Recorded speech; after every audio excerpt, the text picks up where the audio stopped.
আমরা এর আগে সবসময় দাবি জানিয়েছি শেখ হাসিনাকে বাংলাদেশে ফিরিয়ে এনে ফাঁসিতে ঝুলাতে হবে।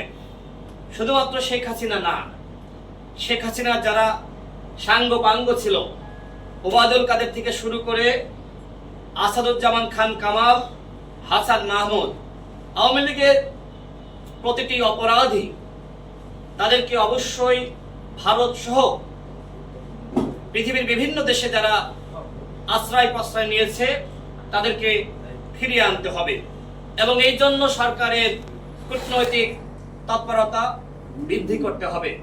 আমরা প্রধান উপদেষ্টাকে ধন্যবাদ জানাই যে তিনি সেই তৎপরতা বৃদ্ধি করছেন এবং শেখ হাসিনাকে ফিরিয়ে আনার ব্যাপারে আন্তরিক ভূমিকা রাখছেন। কিন্তু প্রধান উপদেষ্টার আশেপাশে যারা রয়েছে তারা কি আদৌ শেখ হাসিনা বাংলাদেশে ফিরে আসুক বা ফিরিয়ে আনা হোক সেক্ষেত্রে কি তারা ভূমিকা রাখবে, সেটি নিয়ে কিন্তু আসলে প্রশ্ন রয়েছে। আপনারা জানেন যে বাংলাদেশের জনগণ বা রাজনৈতিক শক্তি তারা যেটি বলেছে সেটি হলো, যদি আপনারা রাষ্ট্র সংস্কার করতে চান তাহলে সবার আগে এই উপদেষ্টা পরিষদের সংস্কার করতে হবে। প্রধান উপদেষ্টা he is a perfect man, কিন্তু একজন ব্যক্তি সরকারের প্রধান যতই যোগ্যতা সম্পন্ন হন না কেন, তার আশপাশে যদি যোগ্যতা সম্পন্ন অভিজ্ঞ লোক না থাকে তাহলে তার যতই আন্তরিকতা থাকুক না কেন, রাষ্ট্র সংস্কার, গণহত্যার বিচার, হাসিনাকে ফিরিয়ে এনে ফাঁসিতে ঝোলানো, অন্যান্য অপরাধীদের বিচার করা, সেটি কিন্তু সম্ভবপর হবে না।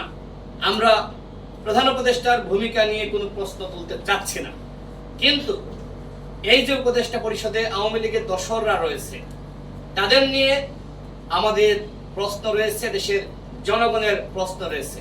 আমি মাননীয় প্রধান উপদেষ্টার কাছে প্রশ্ন করছি যে তিনি কেন এই উপদেষ্টা পরিষদের সংস্কার করছেন না। তিনি নিজেই বলেছেন যে তাড়াহুড়া করে আমরা যথেষ্ট ব্যক্তিদের মাধ্যমে উপদেষ্টা পরিষদ গঠনের সুযোগটা পাইনি, সময়টা পাইনি। এখন তো সময়টা আছে। দেশের জনগণ সবাই রাষ্ট্র সংস্কার চায়, গণহত্যার বিচার চায়। সুতরাং এই যে জনগণের ম্যান্ডেট, এই ম্যান্ডেট কাজে লাগিয়ে তিনি যোগ্যতা সম্পন্ন ব্যক্তিদের মাধ্যমে এই উপদেষ্টা পরিষদ পুনর্গঠন করতে পারেন, কিন্তু কেন করছেন না? কি কারণ? তার আশপাশে যারা আওয়ামী লীগের পেতাত্তারা রয়েছে তারা চায় না ডক্টর মোহাম্মদ ইউনূস সফল হোক। এই কারণেই এই উপদেষ্টা পরিষদ পুনর্গঠিত হচ্ছে না। প্রিয় সাংবাদিক ভাইয়েরা, আপনারা জানেন যে আওয়ামী লীগ শুধুমাত্র এই প্রথমবার গণহত্যা চালিয়েছে এটি কিন্তু নয়। ৭১-এর পরে শেখ মুজিবের নেতৃত্বে বাংলাদেশে একবার গণহত্যা পরিচালিত হয়েছে। এইবার ২৪ সালে দ্বিতীয়বার তার কন্যা ডাইনি শেখ হাসিনার নেতৃত্বে দ্বিতীয়বার গণহত্যা পরিচালিত হয়েছে। আগামীতে এই আওয়ামী লীগের ব্যানারে আওয়ামী লীগের গুন্ডারা, মাস্তানরা সংগঠিত হয়ে আরেকবার গণহত্যা পরিচালনার সুযোগ পাক, সেটি আমরা কোনোভাবেই মেনে নিতে পারি না। আর এই কারণে গণ অধিকার পরিষদের পক্ষ থেকে প্রস্তাব করা হয়েছে জাতীয় সংলাপ আহ্বান করে আওয়ামী লীগকে নিষিদ্ধ করতে হবে সরকারি সিদ্ধান্তে এবং রাজনৈতিক সিদ্ধান্তে। আর এই জন্য আমরা বলেছি প্রধান উপদেষ্টাকে অবশ্যই ঈদের পরে জাতীয় সংলাপ ডেকে আওয়ামী লীগকে নিষিদ্ধ করতে হবে। সরকারের একজন উপদেষ্টা, যাকে মুখপাত্র বলা হয়, মাহফুজ আলম বলেছেন যে সরকার এককভাবে সিদ্ধান্ত নিয়ে আওয়ামী লীগকে নিষিদ্ধ করতে পারে না। সেক্টরে পুনর্বাসিত করা হয়েছে, এমনকি উপদেষ্টা বানানো হয়েছে। তখন কি জনগণের ম্যান্ডেট লেগেছিল? লাগেনি তো। সুতরাং এখন কেন আপনারা বলছেন যে আওয়ামী লীগকে নিষিদ্ধ করতে সরকার একা সিদ্ধান্ত নিতে পারবে না? সরকার তো এককভাবে সিদ্ধান্ত নিলে আমাদের কোনো আপত্তি নাই, যদি সেই সিদ্ধান্ত জনগণকে কেন্দ্র করে নেওয়া হয়। আমাদের স্পষ্ট দাবি হলো আওয়ামী লীগকে অবশ্যই নিষিদ্ধ করতে হবে। এর বিকল্প কোনো কিছু আমরা মেনে নিব না। আমাদের কথা স্পষ্ট, সেটি হলো রাষ্ট্র সংস্কার এবং গণহত্যার বিচারে 1 নম্বর উপাদান হলো আওয়ামী লীগকে নিষিদ্ধ করা। আমি আবারও রিপিট করছি, আমাদের কথা স্পষ্ট, সেটি হলো রাষ্ট্র সংস্কার এবং গণহত্যার বিচারের 1 নম্বর দাবি হলো আওয়ামী লীগকে নিষিদ্ধ করা। সবার আগে আওয়ামী লীগকে নিষিদ্ধ করুন, এরপরে আপনারা কি কি রাষ্ট্র সংস্কার করবেন, গণহত্যার বিচার করবেন, সেটি নিয়ে আমরা পরবর্তীতে কথা বলবো। কিন্তু প্রাথমিক যে ধাপ, আওয়ামী লীগ যে গণহত্যা চালিয়েছে তাদেরকে অবশ্যই নিষিদ্ধ করতে হবে।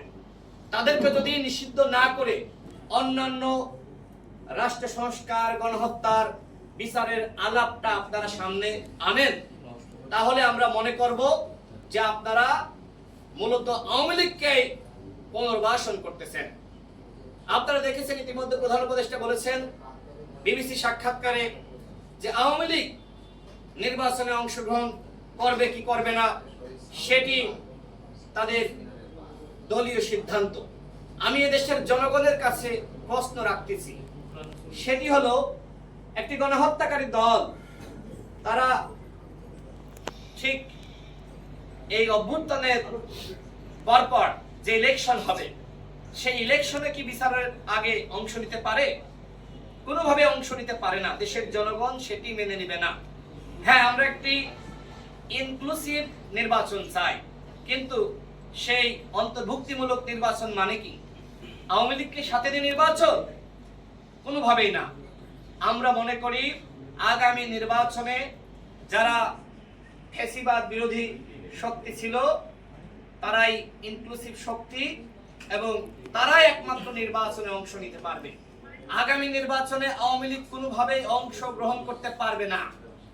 যদি কেউ আওয়ামী লীগকে নির্বাচনে আনার পায়তারা করে, সেটি যদি স্বয়ং প্রধান উপদেষ্টা হন, অন্য কোনো উপদেষ্টা হন, তাহলে জনগণ এই সরকারের বিরুদ্ধে, সেই উপদেষ্টাদের বিরুদ্ধে আন্দোলন শুরু করবে। উপদেষ্টা মাহফুজ আলম বলেছেন যে আওয়ামী লীগকে নিষিদ্ধ করার জন্য বিদেশিদের ম্যান্ডেট লাগবে। কোন বিদেশিরা এসে আমার দেশে অভ্যুত্থান ঘটিয়ে দিয়ে গেছে? এদেশের জনগণ, এদেশের ছাত্ররা, এদেশের সাধারণ মানুষ, এদেশের রাজনৈতিক শক্তি, তারা আবাবিল পাখির ন্যায় রাজপথে নেমে এসে হাসিনার পতন ঘটিয়েছে। হাসিনার যে দেশটি হাসিনাকে ক্ষমতায় রেখেছিল, স্বয়ং ভারত হাসিনাকে ওই সময় ক্ষমতায় রাখতে পারেনি। ভারত একটি পরাশক্তি। সুতরাং এখন যদি আপনারা বলেন আমেরিকা, জাতিসংঘ, ইউরোপ, ভারত, চীন, পৃথিবীর কোন শক্তি আওয়ামী লীগের নিষিদ্ধ চায় না, আর আপনারা যদি সেখানে আপনারা কাবু হয়ে যান, তাহলে আপনাদেরকে বলবো ক্ষমতার চেয়ার ছেড়ে দেন। বাংলাদেশের জনগণের 1 নম্বর দাবি গণহত্যার বিচার, রাষ্ট্র সংস্কারের 1 নম্বর দাবি হলো আওয়ামী লীগকে নিষিদ্ধ করা এবং শেখ হাসিনাকে ভারত থেকে ফিরিয়ে এনে বাংলার মাটিতে তাকে ফাঁসিতে ঝুলিয়ে শাস্তি প্রদান করা। এবং শেখ হাসিনার শাস্তি শুধুমাত্র ওই গোপনে হলে হবে না, তাকে প্রকাশ্যে এমন ভাবে শাস্তি প্রদান করতে হবে যাতে করে আরেকটি ইতিহাস রচিত হয় যে কেউ জালিমতন্ত্র কায়েম করে, কেউ ফ্যাসিবাদ